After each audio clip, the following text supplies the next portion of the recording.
This will be setup of the Reolink Altas. Right now it's off, so under the flap for the SD card right here, there's a power button. We're gonna power it on. Red light up front now.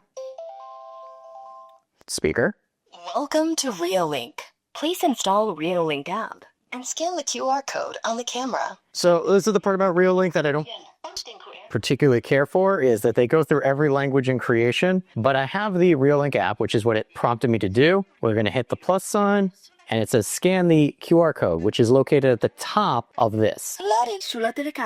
So here I have a choice, standalone or to the hub. If you have the hub, I recommend the hub, but we're gonna do this as a standalone device. I can configure Wi-Fi via Bluetooth, so we're gonna do it this way now. So we've got the device powered on. Yes, I've heard the device say that. Now it's going to connect over Bluetooth. It connected successfully, which is great. And now it's asking me to put in my credentials and stop talking finally. So Bluetooth is definitely the way to go for this. I appreciate that Reolink blocks out by default the actual password information. We're just gonna put that there for a minute to let that connect. It's flashing blue now. So I'm going to assume that means it has made a connection. We're just waiting for the application to verify. Yep, there we go. It's starting to initialize. We can create a device password, which Reolink is always really good about. This is a separate password for the device itself in case somebody tries to get in. It also has illegal login lockout. I'm going to turn that one off for now, but I will come up with a password for this.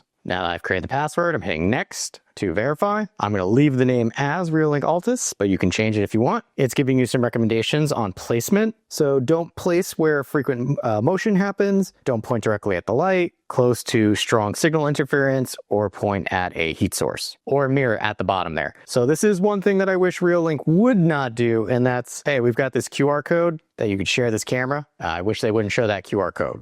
Reolink, consider making a reviewer mode. Hit finish, and right there, we can see the camera. It's the first one up there. It does need to be charged, but there you go. That was setup of the Reolink Altas.